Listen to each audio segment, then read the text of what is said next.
সাহাবীরা কেউ কি আসো ডান দিক থেকে, কেউ কি আসো ডান দিক থেকে যুদ্ধের জন্য, কেউ কি আসো যুদ্ধের জন্য দান করবা কোন দিক থেকে? ওসমান জিন্নারাই লাফ দিয়ে দাঁড়িয়ে গেলেন, ইয়া রাসূলুল্লাহ, ইয়া হাবিবাল্লাহ, যুদ্ধের জন্য আপনার ওসমান 100 উট দান করবে। দান করছে ওসমান। আমলে সুবহানাল্লাহ, কত কষ্ট লাগে। দরে আছে তো আবার হুজুর আর কোনো মুসলিমকে টিয়া চাইলে চাইলে আমরা দিতে হবে, না চাইলে আমি দিতে হবে।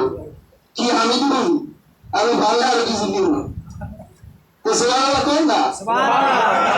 ওসমান ডান দিক থেকে দাঁড়িয়ে কয়, ইয়া রাসূলুল্লাহ, আপনার ওসমান যুদ্ধের জন্য 100 উট দান করে দেবে। সুবহানাল্লাহ। আল্লাহর হাবিব আবার বাম দিকে তাকাইলেন, তাকায় বলেন, কেউ কি আসো যুদ্ধে যেতে হবে, যুদ্ধের খরচের জন্য কিছু দান করবা আল্লাহর রাস্তায়? উসমান ডান দিক থেকে ঘুরে আবার বাম দিকে গেছে, যা কয়, ইয়া রাসূলুল্লাহ, ইয়া হাবিবাল্লাহ, আপনার উসমান আরো 100 উট দান করবে আল্লাহর রাস্তায়। আল্লাহর হাবিব আবার সামনে তাকাইলেন, কেউ কি আসো রে যুদ্ধের জন্য দান করবা? ওসমান আবার বাম দিক থেকে সামনে আসলেন, ইয়া রাসূলুল্লাহ, ইয়া হাবিবাল্লাহ, আপনার ওসমান যুদ্ধের জন্য 100 উট দান করে দেবে। কত হইল? 300। আল্লাহর হাবিব সবার নিয়ে আবার ডাক দেয়, কেউ কি আসো, কেউ কি আসো যুদ্ধের জন্য দান করবা? ওসমান আবার দাঁড়ায় কয়, আপনার ওসমান আরো 100 উট দান করবে। কত হইল? কিতাবে লেখে ওসমান ওই দিন 600 উট আল্লাহর রাস্তায় দান করছে। কয়শো? 600। আর আমরা 10টা দিকে পঞ্চাশ চলে যায়। এই মসজিদের বাড়িটা যখন ছাড়ে, বহুজনের বাড়ির মিশাই না। আবার অনেকে কয় বড় পেয়ে খায় লাগে, দৌড়ে হে যদি খায় খাক, হিসাব কি হেঁটা আমি দিব? কি আমি দিব? আমার এটি জিজ্ঞাসা হয়েছে মসজিদের পেয়া কি হয়েছে, জিজ্ঞাসা এর দায়িত্ব চাই, হ্যাঁ সে ইদা দরকার পাল্টা করে খেলে তোর বাবার কি? আরে গুনাই কইবে কি কর? একজন হিসাব একজন দিবনি, বাপের হিসাব ছেলে দিবনি, ছেলের হিসাব বাপে দিবনি। তাহলে যার যার হিসাব তার তার দিতে হবে। আমরা মসজিদে দিচ্ছি, এটা আল্লাহর রাস্তায়। কিসে? আল্লাহর রাস্তায়, মসজিদের উন্নয়নের জন্য, মসজিদের কাজের জন্য। অনেক কিছু লেগে যায় মসজিদের, অনেক কিছু লাগে মসজিদের কাজের জন্য দিচ্ছি। আমি তো প্রায় সভাপতি তো জানি, এই যে আমার আজকে মনে হয় 210 টাকা হয়ে গেছি মসজিদের কাজের জন্য। তো আসলে যারা জিনিসটা চালায় তারা বোঝে যে একটা খরচ আছে। যাই হোক, যে যা পারেন দান করবেন। দান করলে কি হয় জানেননি? প্রথমত দান করলে বিপদ দূর হয়, বিপদ দূর হয়। দ্বিতীয়ত দান করলে হায়াত বৃদ্ধি পায়, হায়াত কি পায়? বৃদ্ধি পায়। তৃতীয়ত দান করলে সম্পদের ভিতরে বরকত পায়।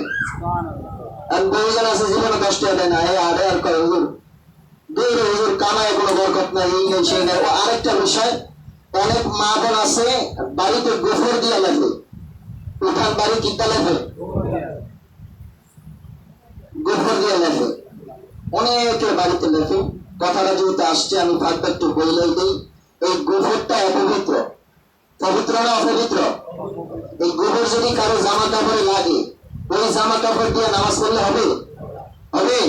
তাহলে এখন আমরা উঠান যে লিখতেছেন, এই ভাড়া দিয়া ঘরে ঢুকতে আছেন, এইটা ভাড়া দিয়া ফাঁক করে যেতেছেন, এইটা ভাড়া দিয়া, মানে আপনার বাড়ির যত কাজ আছে এটা ভাড়াটা করতেছেন না, আপনার সাথে বেজে যাইতেছে না, এই অপবিত্রতা আপনার বাড়িকে সরাইতেছে না?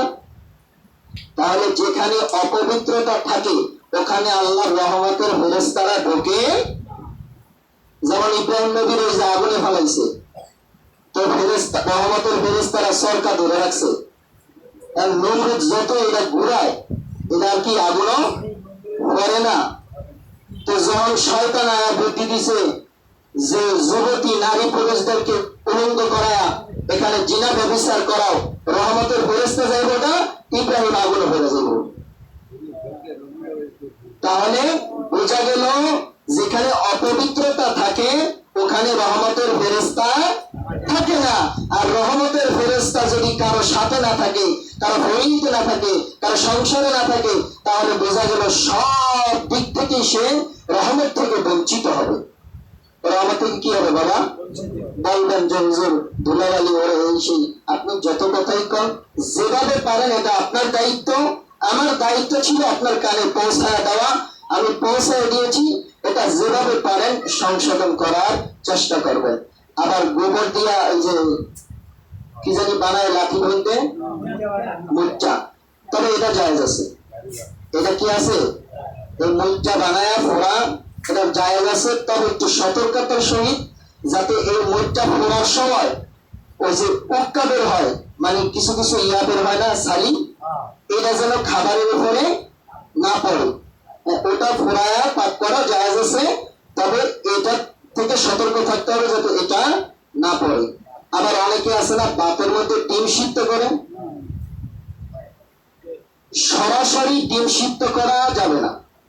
সরাসরি যেমন একটা ডিম আপনি এই পলিথিন না দিয়া সরাসরি ছাড়িয়ে দিচ্ছেন, এই সরাসরি ভাতের ভিতরে ডিমটা দিয়া সিদ্ধ করে খাওয়া যাবে না, এটা হারাম হয়ে যাবে।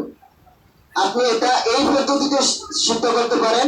একটা পলিথিন দিবেন, ডিমটা পলিথিনের ভিতরে ঢুকায়া ভালো করে ডিপটা দিবেন, যাতে ভাতের পানির সাথে আর ডিমের সাথে সরাসরি কোনো সাক্ষাৎ না হয়। তখন আপনি এটা সিদ্ধ করে খেতে পারবেন, কোনো সমস্যা নেই। বলবেন হুজুর ডিম তো বালা করে ধুইয়া তারপরে দিই না, তারপরে দিলে কাম হবে না। কারণ যখন ডিমটা গরম হয় তখন তার এই ডিমের যেই চারপাশে আইস থাকে, এটা থেকে গাম বের হয়। গাম, আচ্ছা আমাদের শরীরে কি কোনো সেরি আছে?